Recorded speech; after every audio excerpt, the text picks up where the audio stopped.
Hello friends, this is Varsha. Welcome back to Varsha's academy. CTET NCERT की series में class 7th की geography की classes हो रही हैं, जिनके 2 चैप्टर हो गए हैं। एंड क्लास 6th की ज्योग्राफी कंप्लीट हो गई, प्लेलिस्ट बनी है, आप सभी वहाँ से देख सकते हैं। एंड चैनल को लाइक, शेयर एंड सब्सक्राइब ज़रूर करें, वीडियो लाइक ज़रूर किया करिए, जिससे और बच्चों को भी रिकमेंडेशन इसका मिल पाए। ओके, तो स्टार्ट करते हैं चैप्टर 3, जिसका नाम है हमारी बदलती पृथ्वी। कल हम लोगों ने जो पृथ्वी है उसके आंतरिक भाग के बारे में जाना था, तो कि जो परपटी है वो किस चीज़ की बनी हुई है, कितने किलोमीटर में वो फैली हुई है, तो इन सभी के बारे में कल हम लोगों ने जाना था।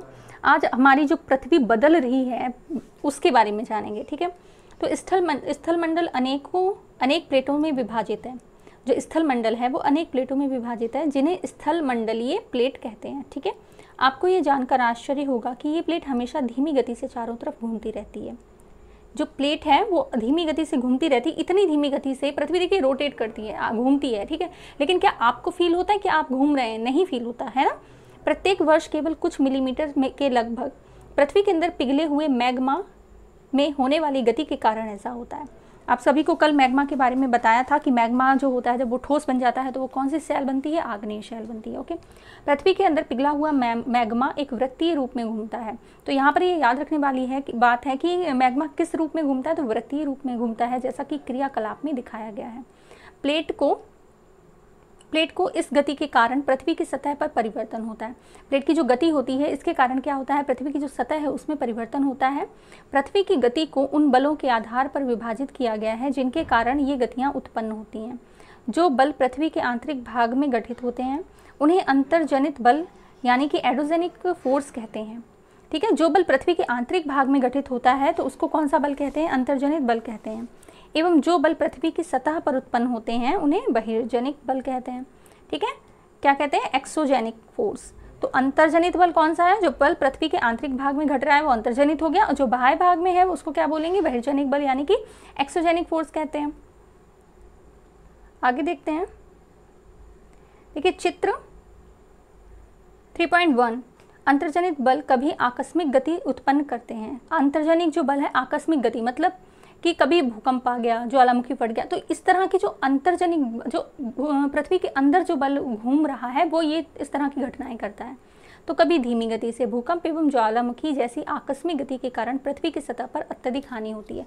देखिए पहले से नहीं पता चल पाता ना कि किस क्षेत्र में कितना भूकंप आने वाला है, ये तो भूकंप आने के बाद पता चलता है। तो ये क्यों, ये आकस्मिक जो घटना है ये क्यों हुई? अंतर्जनित जो बल है उसके कारण हुई। ओके, पृथ्वी की गतियां देख लीजिए, 2 तरह की हैं, अंतर्जनित और बहिर्जनित। इसको अच्छे से देख लीजिएगा। अंतर्जनित 2 तरह का बल देता है, एक तो आकस्मिक, एक पटल विरूपण बल। ओके, अंतर्जनित 2 तरह का बल देता है, एक आकस्मिक बल, दूसरा पटल विरूपण बल। तो आकस्मिक बल में आपका भूकंप, ज्वालामुखी, भूस्खलन आ जाता है। ठीक है, जब बारिश बहुत होती है तो नहीं पता चलता कहाँ पर जो लैंडस्लाइड हो रही है, अचानक ही होती है। ठीक है, पर्वत निर्माणकारी बल, इसको जो पटल विरूपण बल है उसको पर्वत निर्माणकारी बल भी कहते हैं। अब देखिए बहिर्जनित बल, अपर्दन एवं निक्षेपण, नदी, बहता जल, पवन, समुद्री तरंगे, हिमनद, ये सारे क्या है? बहिर्जनित बल है। ये एक तरह होता है अपर्दन और निक्षेपण। ठीक है, तो आप यहाँ पर समझ गए होंगे। स्थलमंडलीय प्लेट क्या है? भूपर्पटी में अनेक बड़ी एवं कुछ छोटी कठोर असमान आकार की प्लेटें होती हैं जिन पर महाद्वीप एवं महासागर की सतहें टिकी होती हैं। ठीक है, समझ गए यहाँ पे कि जो भूपर्पटी है उसके अंदर बड़ी एवं छोटी कठोर असमान आकार की प्लेटें होती हैं, मतलब उनका आकार जो है वो समान नहीं होता है, जिन पर महाद्वीप एवं महासागर की सतहें टिकी होती हैं। ओके, आगे बढ़ते हैं। देखिए ज्वालामुखी भूपर्पटी पर खुला एक ऐसा छिद्र होता है जिससे पिघले हुए पदार्थ अचानक निकलते हैं। आपने देखा है ना, ज्वालामुखी एक पर्वत के समान होता है और उसके अंदर मैग्मा जो होता है वो पिघल रहा होता है, और जब कभी उसमें विस्फोट हो जाता है तो वो मैग्मा क्या है? बाहर की ओर आ जाता है। ठीक है, तो देखिए ये पर्पटी है, ये मेटल है, ये मैग्मा कोस्ट है, यानी कि ये रेड है जो मैग्मा है, और ये रेड जो बाहर आ रहा है ये देखिए भूकंप के बाद में, वो सॉरी ज्वालामुखी फटने के बाद में, तो ये लावा हो गया। निकास वेंट यानी कि जो रास्ता है उसके द्वारा, एंड सबसे ऊपर क्रेटर, और गैस एवं राखें जो है वो सबसे ऊपर से निकलती है। नहीं, आप देखते कुछ जगहों पर आपने देखा होगा टीवी में वगैरह में, तो जब ज्वालामुखी फटता है तो ऊपर बहुत सारी राख और गैसें आ जाती हैं। तो ये पूरा ज्वालामुखी का इन्होंने बताया है कि किस तरह से होता है। अब देखिए इसी प्रकार स्थलमंडलीय प्लेटों के गति करने पर पृथ्वी की सतह पर कंपन होते हैं। जब स्थलमंडलीय प्लेटें गति करती हैं, एक दूसरे से टकराती हैं, तभी भूकंप आता है। ठीक है। तो ये क्या करते हैं, जब एक दूसरे गति करने पर सतह की जो पृथ्वी की सतह है उस पर क्या होता है, कंपन होता है। ये कंपन पृथ्वी के चारों ओर गति कर सकता है। इस कंपन को भूकंप कहते हैं। ठीक है, जब ये प्लेटें एक दूसरे से तेजी से टकराती हैं तो भूकंप की स्थिति उत्पन्न होती है। भूपर्पटी के नीचे वह स्थान जहां कंपन आरंभ होता है उद्गम केंद्र कहलाता है। तो प्रश्न यहाँ से बन सकता है कि भूपर्पटी के नीचे का जो स्थान है जहां कंपन आरंभ होता है उसको क्या कहते हैं, तो उद्गम केंद्र कहते हैं, क्योंकि वहां पर भूकंप का उद्गम हो रहा है। ठीक है, उद्गम केंद्र के भूसतह पर उसके निकटतम स्थान को अधिकेंद्र कहते हैं। यानी कि उद्गम केंद्र के भूसतह पर जो सबसे पास का स्थान है, जो निकटतम स्थान है, उसको क्या कहेंगे, अधिकेंद्र कहते हैं। ओके, अधिकेंद्र से में क्या होता है, अधिकेंद्र से कंपन बाहर की ओर तरंगों के रूप में गमन करता है। अधिकेंद्र के निकटतम भाग में सर्वाधिक हानि होती है एवं अधिकेंद्र से दूरी बढ़ने के साथ भूकंप की तीव्रता धीरे धीरे कम हो जाती है। ठीक है, तो कभी कहते हैं ना कि यहाँ पर बहुत ज़्यादा भूकंप आया 7.7 रिएक्टर का और कहीं पर बहुत कम आया, तो ये अधिकेंद्र के ही कारण होता है। ठीक है, नेक्स्ट देखिए, ये यहाँ पर इन्होंने भूकंप का बताया है कि किस तरह से भूकंप की स्थिति उत्पन्न हो रही है। अभी आपने ज्वालामुखी की देखी थी, अब ये एक भूकंप की उत्पत्ति है। देखिए, ये उद्गम केंद्र है, वह स्थान जहां भूकंप उत्पन्न होता है एवं भूकंपी ऊर्जा का उद्गम केंद्र कहलाता है। फिर ये देखिए प्लेट सीमा है, ये अधिकेंद्र है। भूकंपी तरंगें सभी दिशाओं में बाहर की ओर निकलती हैं। ठीक है, अगर ये अधिकेंद्र अगर यहाँ पर इन्होंने माना है और ऊपर जो अधिकेंद्र अगर बहुत ज़्यादा नीचे आ रहा है, उद्गम केंद्र बहुत ज़्यादा नीचे है, तो ऊपर तक भूकंप आने में, अधिकेंद्र बल पहुंचने में दूरी ज़्यादा होगी, तो क्या होगा कि भूकंप का जो नुकसान है वो कम होगा। लेकिन अधिकेंद्र अगर पास में होगा, हमारी पृथ्वी जहां हम लोग रह रहे हैं, तो भूकंप का जो नुकसान है, जो तीव्रता है वो अधिक होगी। अब देखिए, भूकंपीय तरंगे 3 प्रकार की होते हैं। एक तो पी तरंगे, एस तरंगे और एल तरंगे। ठीक है, पी तरंगों को अनुदैर्ध्य और तरंगे कहते हैं, एस तरंगों को अनुप्रस्थ और एल तरंगों को पृष्ठीय तरंगे कहते हैं। इन तरंगों के गुणधर्म विश्वकोश से ज्ञात करने का प्रयास कीजिए। तो यहाँ पर आपने ये जान लिया है कि जो भूकंपीय तरंगे होती हैं वो कितने प्रकार की होती हैं, 3 प्रकार की होती हैं। एक तो पी तरंगे, दूसरी एस तरंगे और तीसरी एल तरंगे। ओके, अब देखिए, यद्यपि भूकंप की भविष्यवाणी संभव नहीं है, लेकिन यदि हम पहले से तैयार हों तो इसके प्रभाव को निश्चित रूप से कम किया जा सकता है। स्थानीय लोग कुछ सामान्य तरीकों से भूकंप की संभावना का अनुमान लगाते हैं, जैसे जानवरों के व्यवहार का अध्ययन, तालाब में मछलियों की उत्तेजना, सांपों को धरातल पर आना। ठीक है, क्योंकि देखिए जानवर जो होते हैं वो ज़मीन से ही जुड़े होते हैं, तो उनको इस तरह की घटनाओं की सबसे पहले अनुमान लग जाता है कि इस तरह की कोई घटना होने वाली है। तो ये गुजरात में भूकंप द्वारा विनाश दिखाया गया है। और मछली भी देखिए सागर में होती है, तालाब में होती हैं, तो उनको भी पता चल जाता है कि कुछ ज़मीन में हो रहा है। ओके, भूकंप एक वस्तु स्थिति अध्ययन है। तो ये देख लीजिए, भुज के भूकंप के झटके 26 जनवरी 2001, ये तारीख याद रखिएगा, 26 जनवरी 2001 को भुज शहर में रिएक्टर स्केल पर 6.9 की तीव्रता वाला भीषण भूकंप आया था। ठीक है, कितना, 6.9 की तीव्रता। स्कूल सर्वाधिक प्रभावित, स्कूलों की इमारतें गिरने से कम 971 छात्रों एवं 31 शिक्षकों की मौत की आशंका है। ये उस समय की बात हो रही है। एंड देखिए, भुज के जो निराशाजनक राहत है, भूकंप के 3 दिन बाद भी हर व्यक्ति एक भोजन, कंबल, दवाएं आदि ना पहुंचने के कारण हालत चिंताजनक रही। ओके, भुज की तबाही देखिए, फोन लाइनें, जल पाइप लाइनें, विद्युत स्टेशन एवं संचार लाइनें सभी अवरोधित हो गए। शहर में आग, चारकोल एवं अंगीठियों के पलटने के कारण अनेक स्थानों पर आग लगी। ये पूरा भुज का ही बता रहे हैं। ठीक है, भूकंप प्रभावित क्षेत्र में आपातकाल की घोषणा, राष्ट्रपति ने आपातकाल की स्थिति में घोषणा की। उसके बाद क्या हुआ, मुख्यमंत्री ने केंद्र से अपील, गुजरात सरकार ने इस संकट का सामना करने के लिए केंद्र से वित्तीय सहायता मांगी। कहीं पर अगर कोई घटना इस तरह की हो जाती है, हानि हो जाती है, तो जो राज्य सरकार होती है वो केंद्र सरकार से सहायता मांगती है। वो सहायता कुछ सामानों के जरिए भी हो जाती है और नगद के रूप में भी होती है। ठीक है, तो ये गुजरात के भूकंप का विनाश यानी भुज में जो हुआ था उसकी स्थिति के बारे में यहाँ पर जाना। अब देखिए, भूकंप का मापन एक यंत्र से किया जाता है। ये बहुत क्वेश्चन आता है, जिसे भूकंप लेखी कहते हैं। भूकंप की तीव्रता रिएक्टर स्केल पर मापी जाती है। ये भी याद रखिएगा, बहुत इंपॉर्टेंट है कि भूकंप की तीव्रता किससे मापी जाती है, तो रिएक्टर स्केल से मापी जाती है। जिस भूकंप की तीव्रता 2.0 अथवा उससे कम होती है, उसका प्रभाव नहीं के बराबर होता है। ठीक है, मतलब अगर वही बात होगी ना कि अधिकेंद्र दूर है पृथ्वी से, तो भूकंप की तीव्रता ऊपर तक आने में क्या होगा, कम हो जाएगी। ठीक है, तो भूकंप की तीव्रता अगर 2.0 अथवा उससे कम होती है तो उसका प्रभाव नहीं के बराबर होता है। जिस भूकंप की तीव्रता 5.0 होती है वह वस्तुओं की गिरने से क्षति पहुंचा सकता है। ठीक है, मतलब 5.0 भी अगर हुई तो क्या है, आपके कमरे में रखी हुई चीज़ें, आपके पंखे, ये सब हिलने लगेंगे और गिर जाएंगे। जिस भूकंप की तीव्रता 6.0 अथवा उससे अधिक होती है ये बहुत शक्तिशाली और होती है। ठीक है, मतलब 5.0 तक भी अगर भूकंप आ रहा है तो कोई हानि नहीं होती है, बस आपका जो सामान है रूम का वो गिर जाएगा। लेकिन 6.0 या उससे अधिक की जो तीव्रता है वो शक्तिशाली होती है। वह जिसकी तीव्रता 7.0 और उससे अधिक होता है तो वह सर्वाधिक शक्तिशाली समझा जाता है। तो यहाँ पर 2 चीज़ें आपको याद रखने वाली थी कि भूकंप का मापन एक यंत्र से किया जाता है जिसे भूकंप लेखी कहते हैं, और भूकंप की तीव्रता रिएक्टर स्केल से मापी जाती है। ओके, तो इतना आपने जाना, ये क्रियाकलाप है, इसको छोड़ दीजिए। आगे बढ़ते हैं, भूकंप से बचाव की तैयारी देख लेते हैं। ये कुछ बच्चों की जो पेडागॉगी के टाइप के क्वेश्चंस हैं उनके माध्यम से आपका ये आ सकता है कि भूकंप के दौरान कहाँ आश्रय लें। सुरक्षित स्थान, रसोई के काउंटर या मेज के नीचे दीवार के अंदरूनी कोने में, इनसे दूर रहें। आग वाले स्थान, चिमनी के आसपास तथा टूट सकने वाली खिड़कियां, दर्पण एवं तस्वीर फ्रेम से दूर रहना चाहिए। पहले से तैयार कर रखें, मतलब अपने दोस्तों एवं पारिवारिक सदस्यों के बीच जागरूकता फैलाएं एवं आपदा का सामना विश्वास से करें। ठीक है, घबरा नहीं जाएं। अब आगे बढ़ते हैं। देखिए, मुख्य स्थलाकृतियाँ। अपक्षय एवं अपर्दन नामक 2 प्रक्रमों द्वारा दृश्य भूमि लगातार विघटित होती रहती है। तो कौन सी है? अपक्षय और अपर्दन। पृथ्वी की सतह पर सैलों के टूटने से अपक्षय की क्रिया होती है। आपको पता होगा ना कि कई सैलों से हमारी पृथ्वी का निर्माण होता है, अग्नेय शैल, ठीक है, कायांतरित शैल हो गई। तो इनके अपक्षय से, इनके टूटने से क्या होता है? अपक्षय की क्रिया होती है। भूदृश्य पर जल, पवन, हिम जैसे विभिन्न घटकों द्वारा होने वाले क्षय को अपर्दन कहते हैं। तो ये जब शैलें टूटती हैं तो अपक्षय होता है, और जल, पवन, हिम जैसे विभिन्न घटकों के द्वारा जब क्षय होता है उसको अपर्दन कहते हैं। ओके, वायु, जल आदि अपर्दित पदार्थों को एक स्थान से दूसरे स्थान पर ले जाते हैं। ठीक है भाई, कोई भी जो बीज वगैरह भी होता है, जो मिट्टी है, वो क्या करती है? हवा के जरिए, पानी के जरिए ही एक स्थान से दूसरे स्थान पर जाती है और फलस्वरूप एक स्थान पर निक्षेपित करते हैं।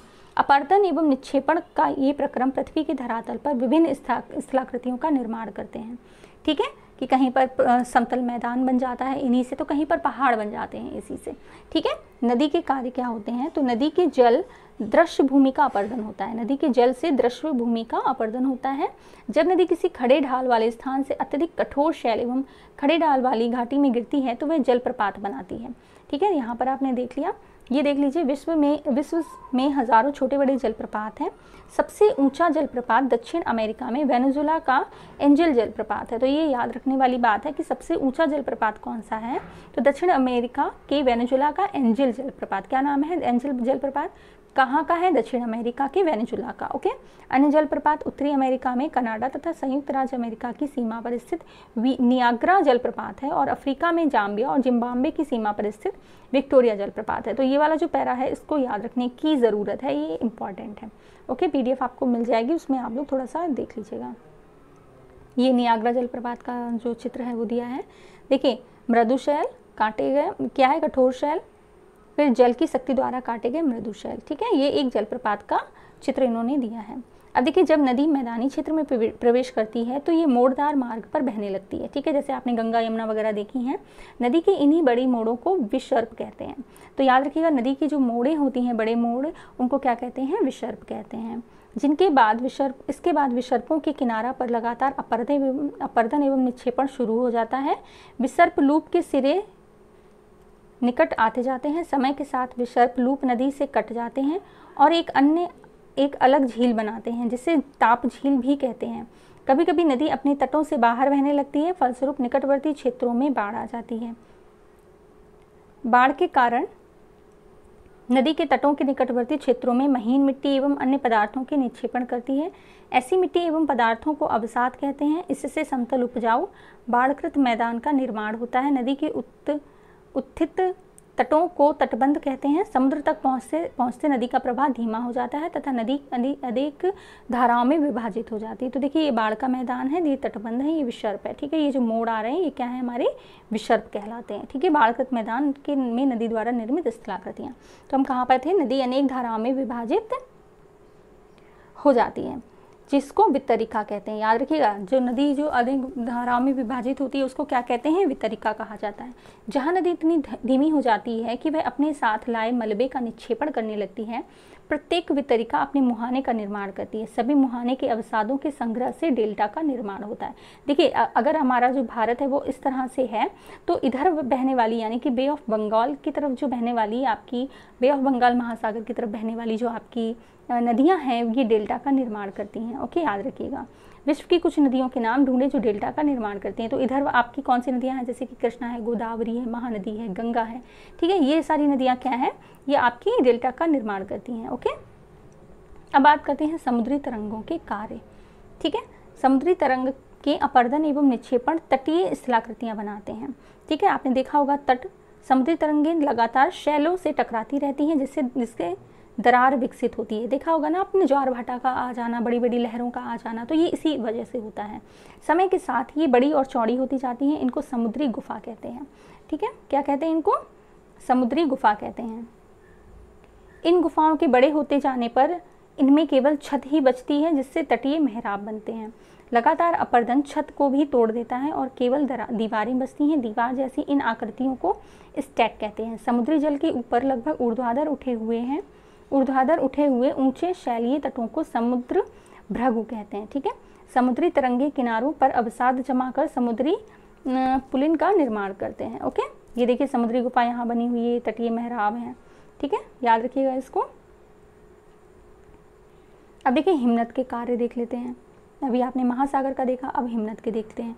तो हिमनद एवं हिमानी बर्फ की नदियाँ होती हैं। क्या होती हैं, हिमनद बर्फ की नदियाँ होती हैं। हिमनद अपने नीचे की कठोर चट्टानों से गोलाश्मी मिट्टी और पत्थरों को अपरदित कर देती है। गोलाश्मी मिट्टी एवं पत्थरों से भूद्रज का अपरदन करती है।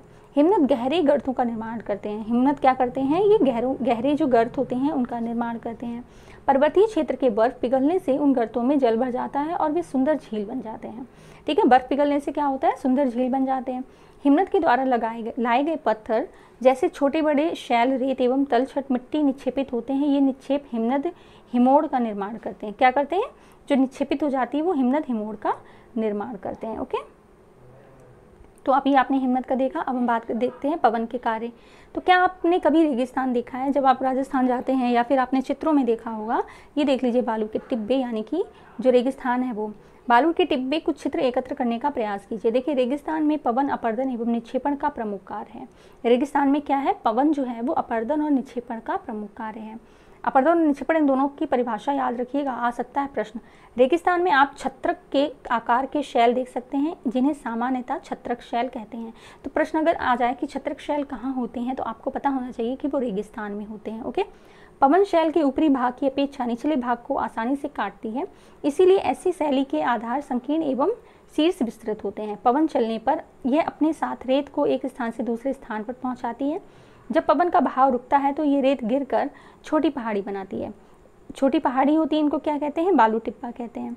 ठीक है, जब बालू के कण महीन व हल्के होते हैं तो वायु उनको उठाकर अत्यधिक दूर तक ले जा सकती है। जब ये बालू के कण विस्तृत क्षेत्र में निक्षेपित हो जाते हैं तो इसे लोएस कहते हैं। क्या कहते हैं इसको, लोएस कहते हैं। चीन में विशाल लोएस निक्षेप पाए जाते हैं। सबसे ज़्यादा कहाँ पाए जाते हैं, चीन में पाए जाते हैं। तो ये आपने यहाँ पर पवन के कार्य भी देखे। अभी आपका जो एक्सरसाइजेज हैं वो स्टार्ट हो गई हैं।